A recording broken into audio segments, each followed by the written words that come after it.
You know, every once in a while, you come across a film or a TV show that catches you completely off guard. It could be a guilty pleasure, delighting you with its silly tone and likable characters.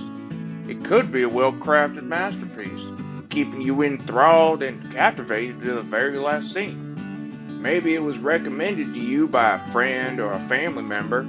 Maybe it was some random person you saw on social media going on about how it's the next great piece of entertainment in pop culture.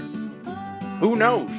You might have even stumbled onto it by chance one night, browsing around, desperately looking for something to watch. I mean, you could watch Fellowship of the Rings Extended Edition for the hundredth time, and honestly, who wouldn't? But sometimes you don't have the time or the energy to indulge yourself in something so long and epic. You need something that's going to get the job done in the time it takes you to crush through an entire pizza. You know you're eventually going to pass out on the couch from the destructive combination of heavily processed meats, cheese, and 2 pounds of dough that you just consumed in questionable quantity. So when I came across Superman and Lois a few months back, you have to imagine I was a bit skeptical. I mean, it's from the CW, same network that brought us Green Arrow, The Flash, and Batwoman. But hey, I was desperate. Desperate like a drunken dip at 2 a.m. trying to get laid as the bar closes up and the lights come on. The only thing you end up scoring is a pair of danger dogs and a long hazy night clinging to that there porcelain throne. So there I was, pontificating on the potential outcomes of watching something like Superman and Lois. Is it so bad that I can laugh at it, but ultimately I'd end up hating myself for having watched this abomination? Like watching a literal train on fire rolling down the tracks stuffed to the brim with circus clowns crying out in agony. Or in the off chance it's actually good, am I willing to sit through an entire season with the possibility that it turns into some pretentious, preachy nonsense? I must admit, I was in quite the pickle for sure. I mean, I grew up on the old animated Superman cartoons from the 1940s and the Christopher Reeve Superman films of the 1980s. My nana and papa bought me the VHS tapes and I would go watch them every time I came over. I look back fondly at those days in my childhood.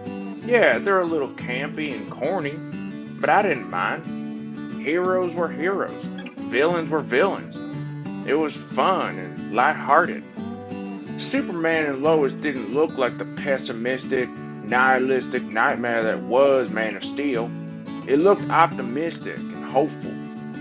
The computer-generated graphics looked good for a TV show, and I liked the look of Superman. His costume is a nice balance of the classic look with a touch of modern sensibilities.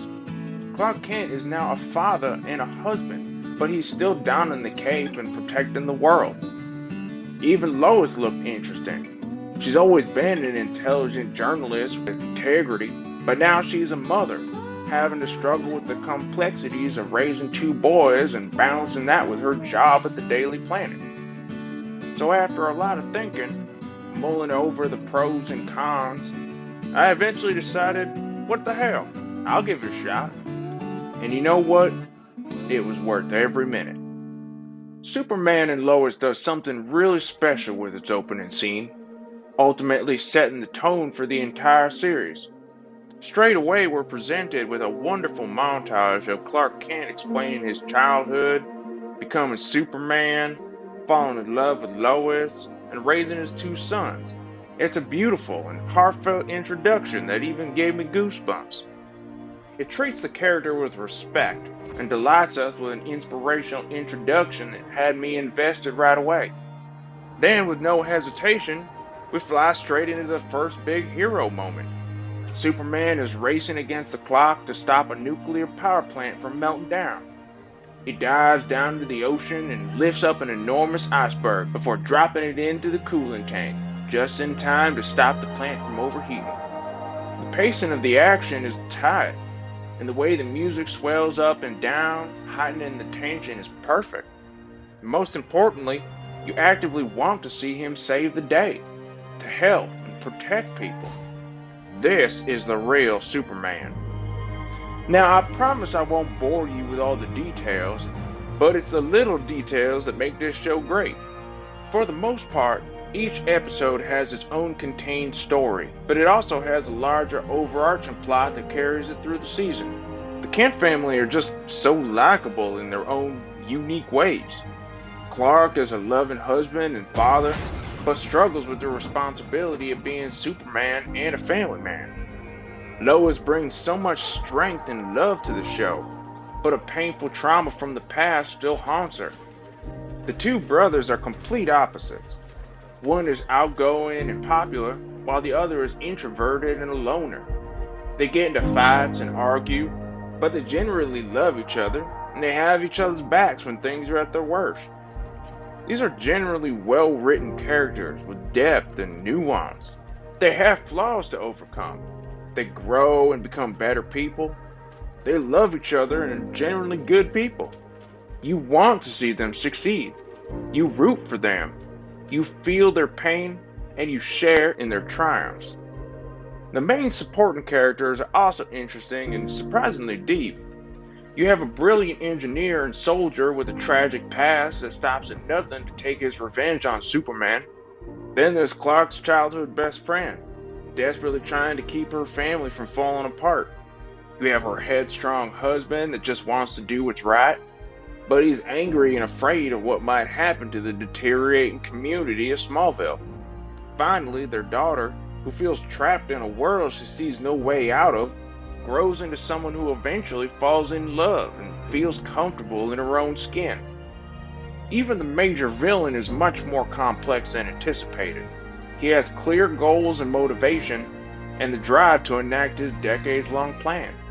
His backstory is filled with pain and suffering, the perfect antithesis to Superman's story. Now, I don't want to spoil the story here, as I feel it would take away from the journey.